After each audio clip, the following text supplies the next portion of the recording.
Bismillahirrahmanirrahim. Assalamualaikum warahmatullahi wabarakatuh. Allahumma shalli ala sayyidina Muhammad wa ala ali sayyidina Muhammad. Yang saya muliakan dan yang saya takdimi, pengasuh Pondok Pesantren Zainal Hasan Genggong, yakni Al-Mukarram Kiai Haji Muhammad Hasan Mutawakkil Allah SMM. Yang saya hormati Bu Lestari MPD, selaku Ibu Dekan Fakultas Tadris Umum, sekaligus dosen pengampu penelitian kualitatif. Baik, di sini saya akan menjelaskan tentang analisis data. Baik, yang pertama di sini ada validitas data. Validitas data merupakan derajat ketepatan antara data pada subjek penelitian dengan data yang dapat dilaporkan peneliti. Dengan demikian, data yang valid adalah data yang tidak berbeda antara data yang dilaporkan oleh peneliti dengan data yang sesungguhnya terjadi pada subjek penelitian. Validitas penelitian itu terbagi menjadi dua.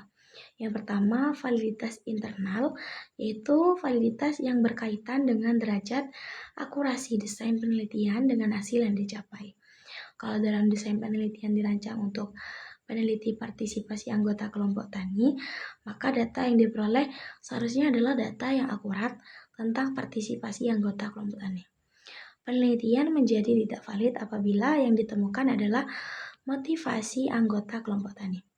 Yang kedua, validitas eksternal, yaitu validitas yang berkenan dengan derajat akurasi hasil penelitian dapat digeneralisasikan atau diterapkan pada populasi di mana sampel tersebut diambil. Bila sampel penelitian representatif, instrumen penelitian valid dan reliable. Cara mengumpulkan dan analisis data yang benar, maka penelitian akan memiliki validitas eksternal yang tinggi. Uji keabsahan data dalam penelitian kualitatif meliputi uji credibility, transferability, dependability, dan confirmability. Yang pertama, uji credibility. Uji kredibilitas data atau kepercayaan terhadap data hasil penelitian antara lain dilakukan dengan beberapa cara, yaitu yang pertama, perpanjang pengamatan. Dengan perpanjang pengamatan berarti penelitian kembali ke lapangan, melakukan pengamatan wawancara lagi dengan sumber data yang pernah ditemui maupun yang baru. Yang kedua, meningkatkan ketekunan, berarti melakukan pengamatan secara lebih cermat dan berkesinambungan. Yang ketiga, triangulasi. Triangulasi dalam penguji kredibilitas ini diartikan sebagai pengecekan data dari berbagai sumber dengan berbagai cara dan berbagai waktu. Yang kedua, uji transferability.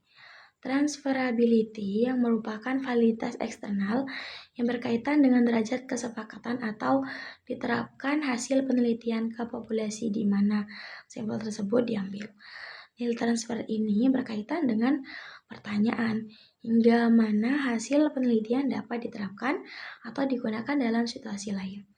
Bagi peneliti naturalistik, nilai transfer bergantung pada pemakaian hingga manakah hasil penelitian tersebut dapat digunakan dalam konteks dan situasi sosial lain.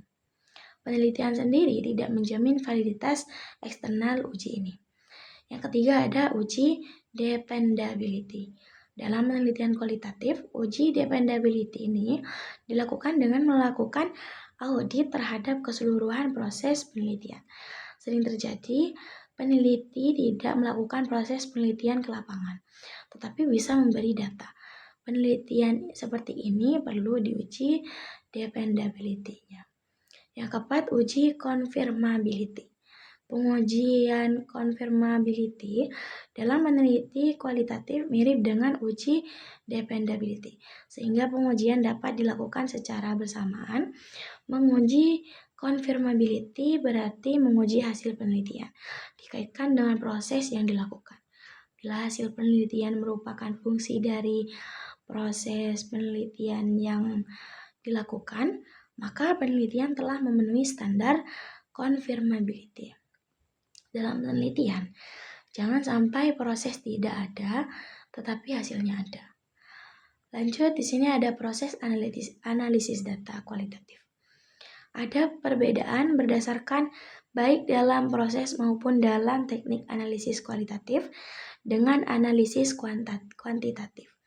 Analisis data pada penelitian kualitatif lebih tertuju pada proses pelacakan dan pengaturan secara sistematik transkrip wawancara, catatan lapangan, dan bahan-bahan lain yang dikumpulkan untuk mengingatkan pemahaman terhadap bahan-bahan tersebut agar dapat dipresentasikan temuannya kepada orang lain. Atau bisa disebut Botkan dan Bilken 1982. Lanjut, di sini ada model-model analisis. Pada tahap akhir, analisis data dapat dilakukan dengan menggunakan beberapa model Sprague menyebutkan 4 macam model analisis, yaitu analisis domain. Analisis domain yaitu memberi gambaran umum dari dan menyeluruh dari objek penelitian. Analisis domain adalah penelaah untuk mencari pola atau patterns. Pola di sini lebih mengacu pada pola budaya, kultural patterns, bukan semata-mata situasi sosial. Suatu domain budaya kultural domain adalah kategori makna kultural yang menyangkut kategori-kategori yang lebih kecil terhadap 3 elemen dasar domain, yaitu converter, included term, dan semantic relationship. B. Analisis taksonomi Bloom, yaitu penjabaran secara rinci dari analisis domain melalui observasi. Terfokus taksonomi adalah himpunan kategori-kategori yang diorganisasikan berdasar suatu semantic relationship. Jadi, taksonomi ini merupakan rincian dari domain kultural. Lanjut, yang ketiga, analisis komponensial, yaitu mencari spesifik pada setiap detail struktur internal. Analisis ini merupakan penelaah sistematik pada atribut-atribut atau komponen dari makna berkaitan dengan kategori-kategori kultural. Apabila peneliti menemukan kontras-kontras antara anggota dalam domain, kontras tersebut dianggap merupakan atribut komponen dari makna atribut yang dari semua kategori kultural dalam suatu domain yang dapat disajikan sebagai diagram yang disebut paradigma. Contoh suatu paradigma analisis tema budaya, yaitu mencari hubungan konsep atau bisa disebut tema budaya. Pertama kali diperkenalkan ke ilmu sosial ahli antropologi yang bernama Maurice O'Brien. O'Brien mendeskripsikan umum tentang budaya Apache. Ia mengatakan bahwa kita dapat memahami secara baik pola umum dari suatu budaya dengan mengidentifikasikan tema-tema yang berlangsung. Lanjut, langkah-langkah analisis data. Analisis data dalam penelitian kualitatif diuraikan proses pelacakan dan pengaturan secara sistematis, transkrip wawancara, catatan lapangan, dan bahan-bahan lain agar penelitian dapat menyajikan temuan. Langkah-langkah analisis data dapat dilakukan menggunakan model Miles dan Humberman 1984 yang melalui 3 tahap, yaitu yang pertama, reduksi data.